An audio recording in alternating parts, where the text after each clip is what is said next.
What's good, everyone? It's Nigel here, Trinidad Empowerment Network. So I want to first off start off by apologizing to all my Nigerian brothers and sisters, my friends, and people who have Nigerian descent. On behalf of this moron of an MP we have in the Caribbean, and this is what he said recently: you sign a deal with Nigeria Airlines. Trinidadians want to go America, Canada, England.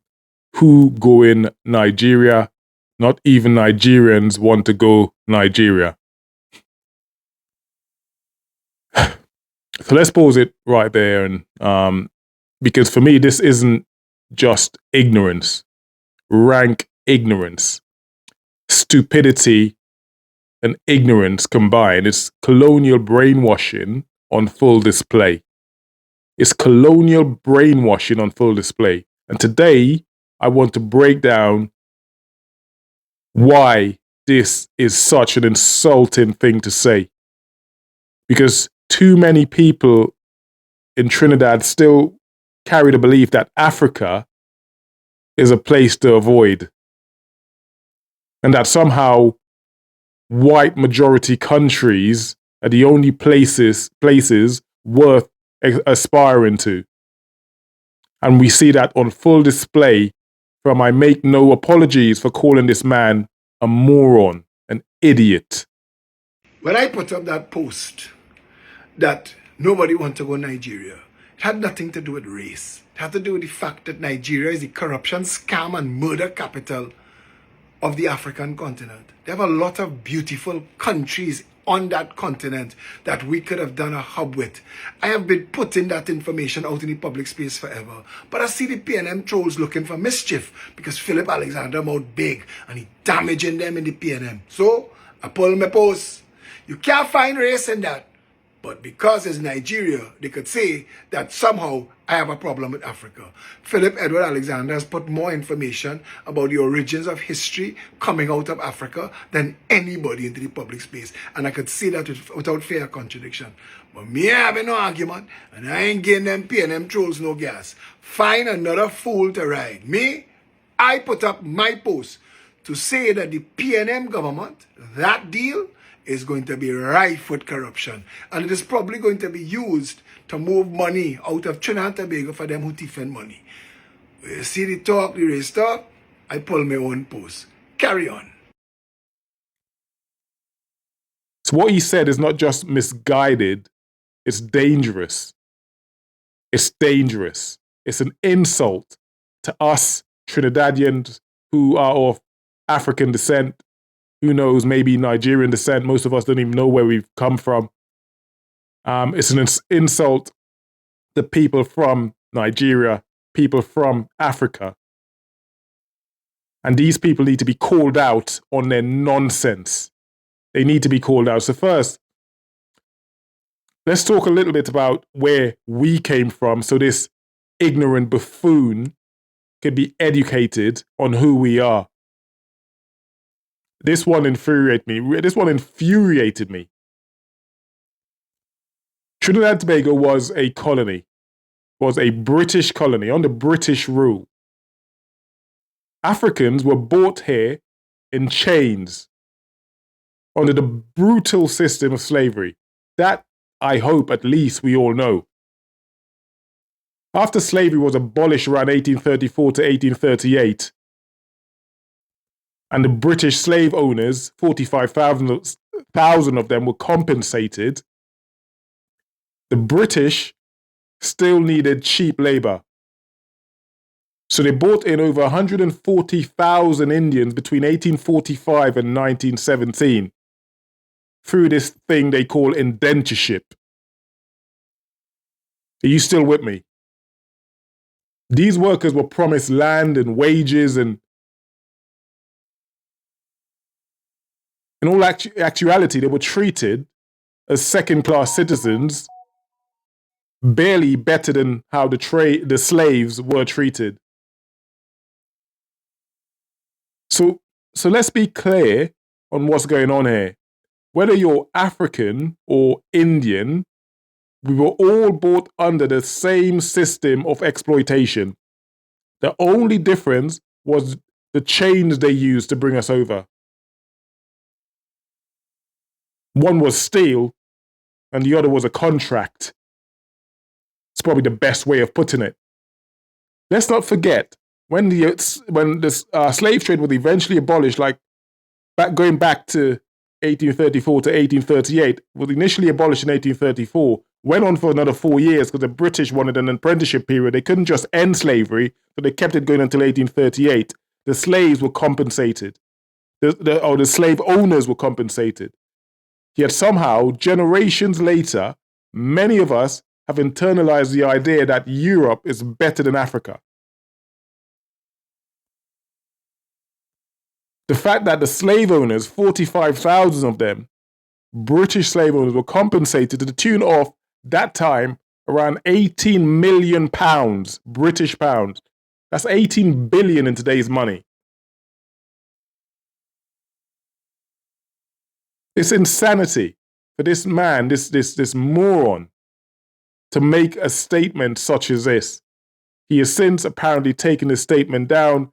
He's tried to back down on what he says, but a video he put out made things even worse for him, in my opinion. If you know your history, you should take incredible offense to what this man had to say.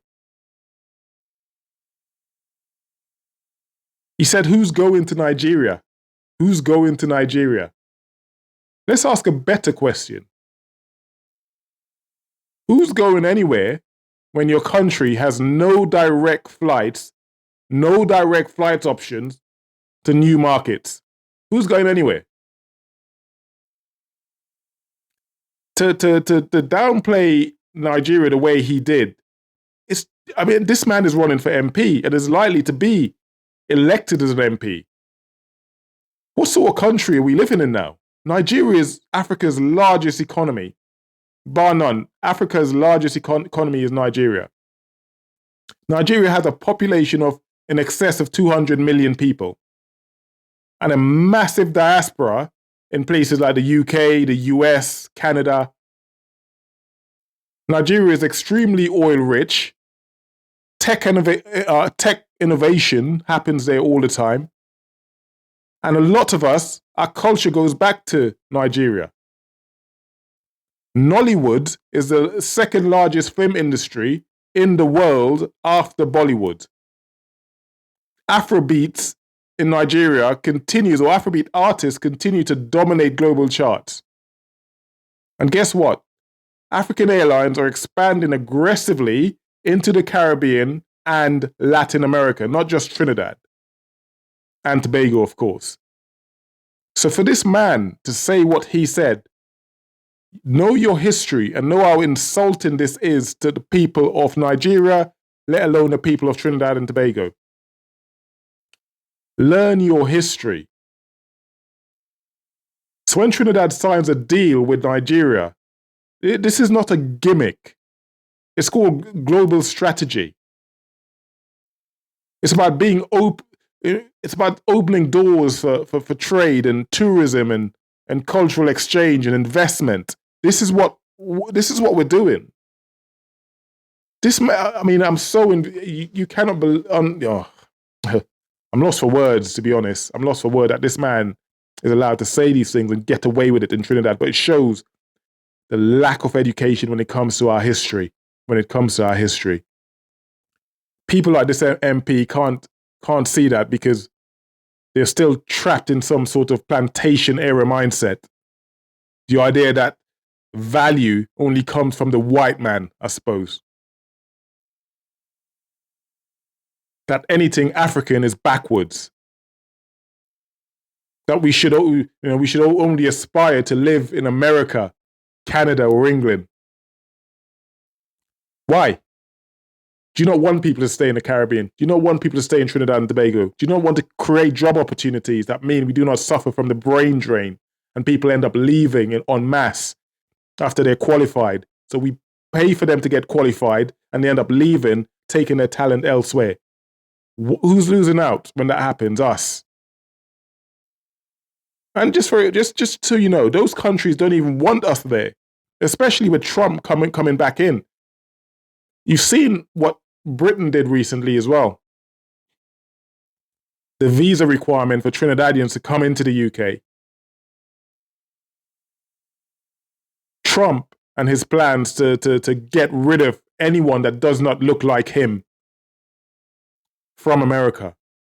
So the fact that he is suggesting that Trinidadian wants to go there, again, goes towards how ignorant, incompetent, and a buffoon this man is. This mindset is so deep, though, it even shows up in how we talk.